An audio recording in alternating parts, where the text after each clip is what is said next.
कहानी का सरनामा है 40वां साल, जिहदे लिखारी ने जमील अहमद पॉल। उन्हां दी किताब मनी प्लांट विचों यह कहानी लई गई है। स्कूल दे जमाने विच उन्होंने दुनिया की हवा नहीं लगी।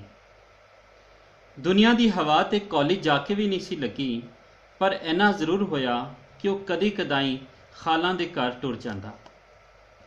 खालां दा घर भी उस शहर विच सी। उन्हां दे अपने घर तो कोई 7-8 मील दूर शहर के दूजे पासे। उहदी माँ ते खाला दोवें भैणां कदी महीने 2 महीने मगरों एक दूजे नूं मिलण लई जांदियां आउंदियां सन, पर जदों वह कॉलेज दाखिल होया तां यह राबता होर गूढ़ा हो गया। हुण जिस दिन कॉलेज जाके किसी पारों छुट्टी हो जाती, वह अक्सर खालां दे घर नूं जाण वाली बस विच बह जांदा। कॉलेज विच छुट्टी दी अक्सर होई रहिंदी सी। कदी किसी मुतालबे पारों मुंडे हड़ताल कर देंदे, कदी कोई मुंडा बस थले आ जांदा ते कदी मौसम ही चंगा हुंदा। कदी इंज भी हुंदा कि विचले 1 या 2 पीरीयड के प्रोफैसर ना हुंदे ते आखिरी पीरीयड की छुट्टी वह आप कर लैंदा। वो ही नहीं, सारे पढ़ियार इंज करते सन। पर घर विच सारियां ने नॉर्मल टाइम ते ही पढ़ना हुंदा सी। विचकारला फालतू वेला सारे अपने अपने अंदाज नाल बितांदे। यूनियन बाज मुंडे कट्ठे होकर अपनियां सरगर्मियां का जायजा लेंदे। कुछ मुंडे कुड़ियां दे कॉलेज का चक्कर लाण टुर जांदे ते कुछ नेड़ले बाजार विच फिर के वेला पूरा करते। पर वह इंज दे दिन खालां दे घर टुर जांदा। खालां बड़ी प्यार करन वाली सी। भांजे नूं वेख के बड़ी खुश हो जांदी। उहदे नाल उहदी माँ दीयां गल्लां करदी, पुराने किस्से छुंदी, दोपहर की रोटी खवांदी ते जदों वह वापस सी लई मुड़दा ₹2 भी जबरदस्ती उहदे बोझे विच पा देंदी। थोड़ी जी सैर ते घर वालियां तो आज़ादी, जेब विच कुछ पैसे। 16 वरियां दे किसे मुंडे नूं होर की चाहीदा हुंदा है? नहीं, शायद होर भी कुछ काफ़ी कुछ चाहीदा हुंदा है, पर वह किसे मुंडे नूं अज तक मिलिया नहीं। यह खूह हर मुंडे नूं आप खटना पैंदा है ते उस वेले तक खटना पैंदा है जदों मुंडा नहीं रहिंदा, सगों मर्द बन जाता है। बहुत सारिया मादी ते गैर मादी चीज़ां अज तिकर किसी माँ प्यो ने पुत्रां नूं नहीं दित्तियां। हैरानी की गल है, सारे ही प्यो वो वेला भुल जाते ने जदों आप 16 साल के मुंडे होंदे सन। 16 साल की उम्र सुफनिया की उम्र होंदी है। 40 साल की उम्र सुफनिया की ताबीर की उम्र होंदी है। सामने अपना आप एक बारी फिर जवान होकर खलोता दिसता है, औलाद के रूप विच, पर किसी प्यो नूं कदी तौफीक नहीं हुई कि उस अपने आप नूं समझे ते जाने। वो जज्बाती लोड़ां भी पूरियां करे। निरा रोटी कपड़ा दे के सारे माँ प्यो क्यों समझ लेंदे ने कि उन्हां अपना फर्ज अदा कर दिता है। वो शायद कुछ वक्री किस्म का प्यो है। 40 साल की उम्र विच जदों उहदा 16 वरियां का पुत्र सामने आता है तो वह आप भी 16 साल का हो जाता है। ਉਹਦੀਆਂ आदतां भी ते अजीब जिहियां ने। वड्डे पुत्र नूं असल नां की बजाय हमेशा शहजादा आख के सादा है ते धी नूं शहजादी आखदा। अक्सर दोवां विचों किसी एक नूं एवें आवाज़ मार के बुलांदा है बगैर किसी काम दे। इतवार नूं सवेरे वह काफ़ी देर नाल उठदा है। सवेर के 9 वजे सन। वह जाग ते गया, पर अजे मंजे उत्ते ही पिया सी। विहड़े विचों उहदी धी दे दौड़न दी ते रौला पाउण दी आवाज़ आ रही सी। धी दीयां सहेलियां आईयां होईयां सन ते ओह उहनां नाल खेड विच रुझी हुई सी। विहड़े विच रौला ते हाहाकार मची हुई सी। शहजादी उहने धी नूं बुलाया। जी अब्बू। उहदी धी खेड अध विचाले छड्ड के दौड़दी कमरे दे बूहे विच आन खलोती। शहजादी जरा नेड़े आ, तैनूं मैं एक गल दसनी। उहने धी नूं नेड़े बुलाउण लई आखिया। तजस्सुस दी मारी धी अगे आई। जी अब्बू, की गल है? उहने धी नूं हिक नाल लाया, चुमिया ते कहण लगा, शहजादी तैनूं मैं यह दस्सण लई बुलाया है कि तू मेरी इक्को एक प्यारी प्यारी धी है ते मेरे कॉलजे दी ठंडक है। धी दा पारा एकदम आसमान उत्ते टुर गया। इन्नी निक्की जी गल दस्सण लई अब्बू ने उहदी खेड खराब कीती सी। उच्ची सारी बोली, अब्बू यह गल तुसीं बाद विच नहीं दस सकते। आहे पागल। ते फिर वो बाहर विहड़े विच जाके सहेलियां नाल खेड विच रुझ गए। इहो ही गल वो पुत्र नाल भी करता है। ਪਰ ਪੁੱਤਰ ਦਾ ਰੱਦ ਅਮਲ ਵੱਖਰਾ ਹੁੰਦਾ ਹੈ। ਸ਼ਹਿਜ਼ਾਦੇ, ਤੂੰ ਮੇਰੇ ਕਾਲਜੇ ਦੀ ਠੰਡਕ ਹੈ। ਸ਼ਹਿਜ਼ਾਦਾ ਚੁੱਪ ਕਰਕੇ ਸੁਣਦਾ ਹੈ ਤੇ ਆਪਣੇ ਕੰਮ ਲੱਗ ਜਾਂਦਾ ਹੈ। ਸ਼ਾਇਦ ਸੋਚਦਾ ਹੋਵੇ ਕਿ ਉਹਦਾ ਪਿਓ ਵੀ ਕਿਵੇਂ ਦਾ ਹੈ, ਇੰਜ ਦੀਆਂ ਗੱਲਾਂ ਕਰਦਾ ਹੈ ਜੋ ਉਹਦੇ ਕਿਸੇ ਹੋਰ ਦੋਸਤ ਦਾ ਪਿਓ ਨਹੀਂ ਕਰਦਾ। ਵਿੱਚੋਂ ਸ਼ਾਇਦ ਉਵੇਂ ਹੈਰਾਨ ਹੁੰਦਾ ਹੋਵੇ ਜਿਵੇਂ ਉਹਦੀ ਦਾਦੀ ਨੇ ਇੱਕ ਵਾਰੀ ਆਪਣੇ ਭਰਾ ਦੀ ਤਸਵੀਰ ਚੁੰਮੀ ਸੀ ਤਾਂ ਉਹਦਾ ਪਿਓ ਹੈਰਾਨ ਹੋਇਆ ਸੀ। ਬਹੁਤ ਸਾਰੀਆਂ ਹੈਰਾਨੀਆਂ ਕਾਫੀ ਚਿਰ ਮਗਰੋਂ ਸਮਝ ਆ ਜਾਂਦੀਆਂ ਨੇ। ਕੁਝ ਗੱਲਾਂ ਤੇ 16 ਸਾਲ ਦੀ ਉਮਰ ਵਿੱਚ ਸਮਝ ਆ ਜਾਂਦੀਆਂ ਨੇ, ਪਰ ਕੁਝ ਗੱਲਾਂ ਹੋਰ ਦੇਰ ਨਾਲ, ਖਾਸ ਕਰ ਉਦੋਂ ਜਦੋਂ ਬੰਦੇ ਦੀ ਉਮਰ 40 ਸਾਲ ਦੀ ਹੋ ਜਾਏ। ਇਹਨੂੰ ਮੁੰਡੇ ਨੂੰ ਵੀ 24 ਸਾਲ ਮਗਰੋਂ ਬਹੁਤ ਸਾਰੀਆਂ ਨਵੀਆਂ ਗੱਲਾਂ ਦਾ ਪਤਾ ਲੱਗ ਗਿਆ ਹੋਵੇਗਾ। ਮਾਂ ਨੂੰ ਵੇਖ ਕੇ ਹੈਰਾਨੀ ਵਾਲੀ ਗੱਲ ਇੰਜ ਸੀ ਕਿ ਇੱਕ ਵਾਰ ਉਹ ਖਾਲਾਂ ਵੱਲ ਗਿਆ। ਖਾਲਾਂ ਬੜੀ ਖੁਸ਼ ਸੀ ਕਿਉਂ ਜੇ ਉਹਦਾ ਇਕਲੌਤੇ ਭਰਾ ਦਾ ਖਤ ਆਇਆ ਸੀ ਜਿਹਦੇ ਵਿੱਚ ਉਹਦੀ ਤਸਵੀਰ ਸੀ। ਖਾਲਾਂ ਨੇ ਉਹਨੂੰ ਮਾਮੇ ਦੀ ਤਸਵੀਰ ਵਿਖਾਈ, ਖਤ ਵੀ ਪੜ੍ਹਾਇਆ ਤੇ ਫਿਰ ਜਦੋਂ ਵਾਪਸ ਆਉਣ ਲੱਗਾ ਤਾਂ ਕਹਿਣ ਲੱਗੀ, ਵੇ ਮਾਮੇ ਦੀ ਤਸਵੀਰ ਲੈ ਜਾ, ਆਪਣੀ ਮਾਂ ਨੂੰ ਵਿਖਾਈ, ਨਾਲੇ ਖਤ ਦਾ ਦੱਸੀ।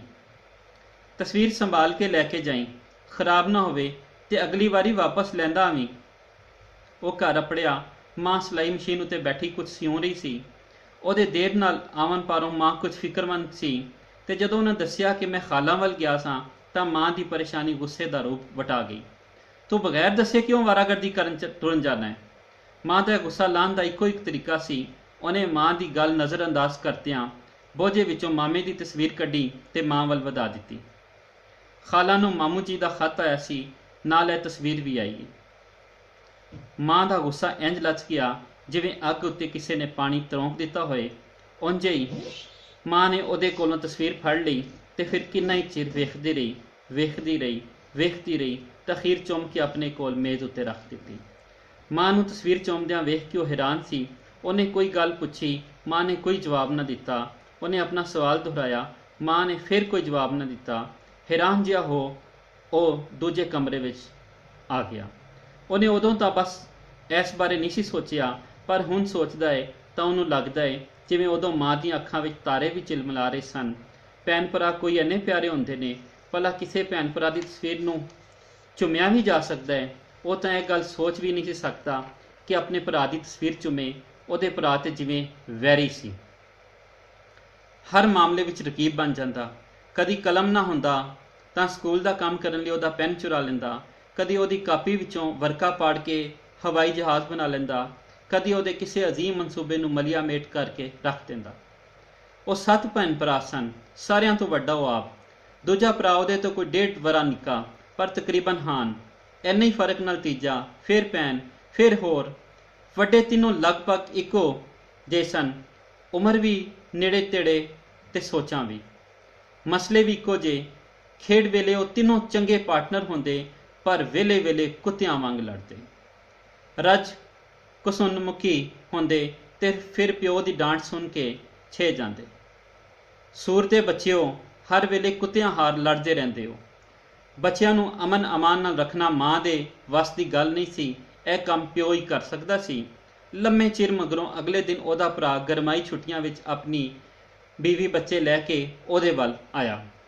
ਭਰਾ ਕਿਸੇ ਕੰਮ ਬਾਹਰ ਗਿਆ ਤੇ ਉਹਨੇ ਆਪਣੇ ਭਰਾ ਦੇ 8 ਤੇ 10 ਸਾਲ ਦੇ ਦੋਵਾਂ ਪੁੱਤਰਾਂ ਨੂੰ ਲੜਦਿਆਂ ਤੇ ਉਹਨਾਂ ਦੀ ਮਾਂ ਨੂੰ ਗੁੱਸੇ ਹੁੰਦਿਆਂ ਵੇਖਿਆ ਤਾਂ ਹੱਸ ਕੇ ਕਹਿਣ ਲੱਗਾ, ਪੁੱਤਰੋ, ਰੱਜ ਕੇ ਲੜੋ।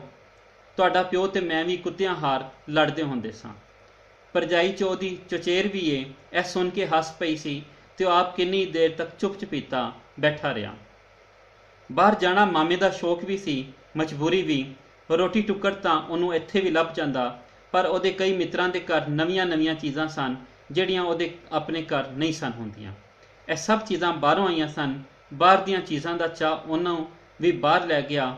ਦੋਵਾਂ ਭੈਣਾਂ ਨੇ ਇਕਲੌਤੇ ਭਰਾ ਨੂੰ ਰੋ ਰੋ ਕੇ ਵਿਦਿਆ ਕੀਤਾ।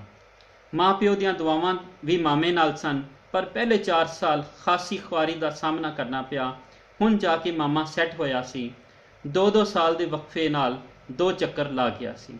ਉਹਦੇ ਆਪਣੇ ਤੇ ਖਾਲਾਂ ਦੇ ਘਰ ਮਾਮੇ ਦੀਆਂ ਕੱਲੀਆਂ ਕਈ ਚੀਜ਼ਾਂ ਸਨ ਤੇ ਅੱਜ ਕੱਲ੍ਹ ਉਹਦੀ ਮਾਂ ਤੇ ਖਾਲਾਂ ਦੋਵੇਂ ਭੈਣਾਂ ਆਪਣੇ ਭਰਾ ਦੇ ਵਿਆਹ ਬਾਰੇ ਵਿਚਾਰ ਕਰਦੀਆਂ ਸਨ।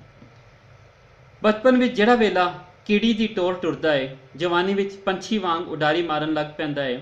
ਉਹਨੂੰ ਪਤਾ ਹੀ ਨਾ ਲੱਗਾ ਕਿ ਕਿਵੇਂ ਉਹ ਮੁੰਡੇ ਤੋਂ ਮਰਦ ਬਣਿਆ ਉਹ ਜੋ ਚਾਚੇ ਮਾਸੀ ਮਾਮੇ ਨੂੰ ਮਿਲਣ ਦੀ ਤਾਂਗਵਾਨ ਰਹਿੰਦਾ ਸੀ, ਹੁਣ ਆਪ ਕਿਸੇ ਦਾ ਚਾਚਾ ਹੈ, ਕਿਸੇ ਦਾ ਮਾਮਾ ਤੇ 2 ਬਾਲਾਂ ਦਾ ਪਿਓ ਵੀ।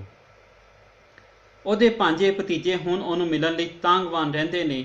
ਉਹਦਾ ਆਪਣਾ ਵੱਡਾ ਪੁੱਤਰ 16 ਕੁ ਸਾਲ ਦਾ ਹੈ, ਨਿੱਕੀ ਧੀ 8 ਸਾਲ ਦੀ ਹੈ। ਦੋਵਾਂ ਵਿਚਕਾਰ ਲੰਮੀ ਵਿੱਥ ਹੈ।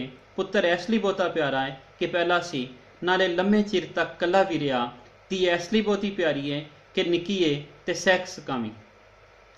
ਸ਼ਾਇਦ ਐਸੇ ਭਾਰੋਂ ਉਹ ਦੋਹਾਂ ਨਾਲ ਪਿਆਰ ਦਾ ਇਜ਼ਹਾਰ ਅਜਿਹੇ ਢੰਗ ਨਾਲ ਕਰਦਾ ਹੈ ਜਿਵੇਂ ਦੂਜੇ ਲੋਕੀ ਨਹੀਂ ਕਰਦੇ। ਕਦੀ ਐਵੇਂ ਕੋਲ ਬੈਠੇ ਪੁੱਤਰ ਨੂੰ ਅੱਖਾਂ ਉੱਤੇ ਚੁੰਮ ਲਵੇਗਾ, ਕਦੀ ਧੀ ਨੂੰ ਬਾਂਹ ਉੱਤੇ ਨਿੱਕਾ ਜਿਹਾ ਚੱਕ ਮਾਰ ਲਵੇਗਾ। ਹੱਥ ਵਿੱਚ ਕਲਮ ਹੋਵੇ ਤਾਂ ਧੀ ਦੇ ਮੱਥੇ ਤੇ ਦੋਵਾਂ ਗੱਲਾਂ ਉੱਤੇ ਫੁੱਲ ਬੂਟੇ ਬਣਾ ਦੇਵੇਗਾ। ਉਹਦੀ ਬੀਵੀ ਕਦੀ ਕਦੀ ਇਹਨਾਂ ਗੱਲਾਂ ਤੋਂ ਖਿਝ ਵੀ ਜਾਂਦੀ ਏ। ਹੁਣੇ ਕੁੜੀ ਨੂੰ ਨਵਾ ਕੇ ਕੱਪੜੇ ਪਵਾਏ ਸਨ, ਤੁਸੀਂ ਸਾਰੇ ਚਿਹਰੇ ਤੇ ਬਾਹਾਂ ਉੱਤੇ ਫੁੱਲ ਬੂਟੇ ਬਣਾ ਦਿੱਤੇ ਨੇ, ਇਹ ਤੁਹਾਨੂੰ ਕੀ ਸ਼ੌਕ ਹੈ? ਜਾਂ ਕੀ ਕਰਦੇ ਹੋ? ਪੁੱਤਰ ਜਵਾਨ ਹੋ ਗਿਆ ਹੈ, ਤੁਸੀਂ ਹਾਲੇ ਵੀ ਉਹਨੂੰ ਬੱਚਿਆਂ ਹਾਰ ਚੁੰਮ ਲੈਂਦੇ ਹੋ। ਪਰ ਉਹ ਆਤੋਂ ਮਜਬੂਰ ਏ। ਬਾਲਾਂ ਨੂੰ ਇੰਜ ਦਾ ਵਰਤਾਰਾ ਕਰਨਾ ਉਹਦੀ ਮਜਬੂਰੀ ਵੀ ਏ ਤੇ ਆਦਤ ਵੀ। ਰੋਟੀ ਖਾਂਦਿਆਂ ਪੁੱਤਰ ਨੇ ਹੱਥ ਖਿੱਚ ਲਿਆ। ਸ਼ਹਿਜ਼ਾਦੇ ਹੋਰ ਖਾ ਲੈ, ਸ਼ਹਿਜ਼ਾਦੇ ਹੋਰ ਖਾ ਲੈ ਨਾ, ਥੋੜਾ ਕਿਉਂ ਖਾਦਾ ਈ? ਉਹ ਪੁੱਛੇ ਬਿਨਾਂ ਨਾ ਰਹਿ ਸਕਿਆ। ਨਹੀਂ ਅੱਬੂ, ਮੈਂ ਰੱਜ ਕੇ ਖਾਦਾ ਹੈ, ਤੁਸੀਂ ਸਗੋਂ ਘੱਟ ਖਾਦਾ ਹੈ। ਕਈ ਵਾਰ ਇੰਜ ਵੀ ਤੇ ਹੁੰਦਾ ਹੈ ਕਿ ਖਾ ਕੋਈ ਹੋਰ ਰਿਹਾ ਹੁੰਦਾ ਹੈ ਤੇ ਰੱਜ ਤੁਸੀਂ ਰਹੇ ਹੁੰਦੇ ਹੋ। ਸ਼ਹਿਜ਼ਾਦੇ ਥੋੜਾ ਜਿਹਾ ਹੋਰ ਖਾ ਲੈ। ਉਹਨੇ ਆਪਣੀ ਗੱਲ ਉੱਤੇ ਇਸਰਾਰ ਕੀਤਾ। ਸ਼ਹਿਜ਼ਾਦਾ ਚੁੱਪ ਕਰ ਰਿਹਾ। ਉਹਦੇ ਪਿਓ ਦੀ ਤਾਂ ਆਦਤ ਏ, ਉਹਦਾ ਢਿੱਡ ਭਰ ਗਿਆ ਸੀ, ਹੋਰ ਕਿਵੇਂ ਖਾਵੇ। ਧੀ ਕਹਿਣ ਲੱਗੀ, ਅੱਬੂ ਕੀ ਤੁਸੀਂ ਭਾਈਜਾਨ ਨੂੰ ਹਰ ਵੇਲੇ ਸ਼ਹਿਜ਼ਾਦੇ ਸ਼ਹਿਜ਼ਾਦੇ ਕਹਿੰਦੇ ਰਹਿੰਦੇ ਹੋ? ਇਹ ਕੋਈ ਸ਼ਹਿਜ਼ਾਦਾ ਹੈ? ਫਿਰ ਲਾਡ ਨਾਲ ਬੋਲੀ, ਇੰਨਾ ਕੋਝਾ ਜਿਹਾ ਤੇ ਹੈ। ਸ਼ਹਿਜ਼ਾਦੇ ਤੇ ਇੰਨੇ ਸੋਹਣੇ ਹੁੰਦੇ ਨੇ, ਮੈਂ ਕਹਾਣੀ ਵਿੱਚ ਪੜ੍ਹਿਆ ਸੀ। ਉਹਨੇ ਆਪਣੇ ਆਪ ਨੂੰ ਬੜੇ ਪਿਆਰ ਨਾਲ ਆਖਦਿਆਂ ਸੁਣਿਆ, ਸ਼ਹਿਜ਼ਾਦੀ ਧੀ, ਤੂੰ ਵੀ ਤੇ ਕੋਈ ਐਡੀ ਸੋਹਣੀ ਨਹੀਂ। ਫੀਨਾ ਜਿਹਾ ਤੇਰਾ ਨੱਕ ਏ, ਅੱਜ ਕੱਲ੍ਹ ਇਹ ਤੇਰੇ ਮੱਥੇ ਉੱਤੇ ਫੋੜਾ ਵੀ ਨਿਕਲਿਆ ਹੋਇਆ ਹੈ, ਅੱਖਾਂ ਵੀ ਤੇਰੀਆਂ ਚੁਨੀਆਂ ਨੇ, ਫਿਰ ਵੀ ਮੈਂ ਤੈਨੂੰ ਆਖਣਾ ਕਿ ਤੂੰ ਦੁਨੀਆ ਦੀ ਸਭ ਤੋਂ ਪਿਆਰੀ ਧੀ ਏ। ਮੇਰੇ ਵਾਸਤੇ ਤੇ ਤੂੰ ਸ਼ਹਿਜ਼ਾਦੀ ਏ ਨਾ, ਤੇ ਜੇ ਤੂੰ ਸ਼ਹਿਜ਼ਾਦੀ ਏ ਤੇ ਫਿਰ ਤੇਰਾ ਭਰਾ ਵੀ ਸ਼ਹਿਜ਼ਾਦਾ ਹੋਇਆ। ਇਹ ਆਖ ਕੇ ਉਹਨੇ ਧੀ ਦੀਆਂ ਦੋਹਾਂ ਅੱਖਾਂ ਨੂੰ ਵਾਰੀ-ਵਾਰੀ ਚੁੰਮ ਲਿਆ। ਧੀ ਖੋਰੇ ਕੁਝ ਸਮਝੀ ਕਿ ਨਾ, ਉਂਝ ਉਹ ਚੁੱਪ ਕਰ ਗਈ। ਉਹ ਸੋਚ ਰਿਹਾ ਸੀ, ਅਜੇ ਧੀ ਨਿੱਕੀ ਏ, ਬਹੁਤ ਸਾਰੀਆਂ ਗੱਲਾਂ ਦੀ ਸਮਝ ਨਹੀਂ ਸੂ। ਜਦੋਂ ਵੱਡੀ ਹੋਵੇਗੀ ਤਾਂ ਆਪੇ ਸਮਝ ਆਵੇਗੀ ਕਿ ਸ਼ਹਿਜ਼ਾਦੇ ਸਿਰਫ ਕਹਾਣੀਆਂ ਵਿੱਚ ਹੀ ਨਹੀਂ ਹੁੰਦੇ, ਸਗੋਂ ਭਰਾ ਵੀ ਸ਼ਹਿਜ਼ਾਦਿਆਂ ਵਰਗਾ ਹੀ ਹੁੰਦੇ ਨੇ। ਉਹਨੂੰ ਆਪ ਵੀ ਤਾਂ ਇਸ ਗੱਲ ਦੀ ਸਮਝ ਬਹੁਤ ਬਾਅਦ ਵਿੱਚ ਆਈ ਸੀ। ਬਹੁਤ ਸਾਰੀਆਂ ਗੱਲਾਂ ਦੀ ਸਮਝ ਬੰਦੇ ਨੂੰ ਉਦੋਂ ਆਉਂਦੀ ਏ ਜਦੋਂ 16 ਸਾਲ ਦਾ ਹੁੰਦਾ ਹੈ। ਬਾਕੀ ਗੱਲਾਂ ਦੀ ਸਮਝ ਉਦੋਂ ਆਉਂਦੀ ਏ ਜਦੋਂ ਉਹ 40 ਸਾਲ ਦਾ ਹੋ ਜਾਂਦਾ ਹੈ। ਤੇ ਜਿਹੜੀਆਂ ਗੱਲਾਂ ਦੀ ਸਮਝ ਉਦੋਂ ਵੀ ਨਹੀਂ ਆਉਂਦੀ, ਉਹ ਗੱਲਾਂ ਅਜਿਹੀਆਂ ਨੇ ਜਿਨ੍ਹਾਂ ਨੂੰ ਸਮਝਣ ਦੀ ਕੋਈ ਖਾਸ ਲੋੜ ਵੀ ਨਹੀਂ ਹੁੰਦੀ।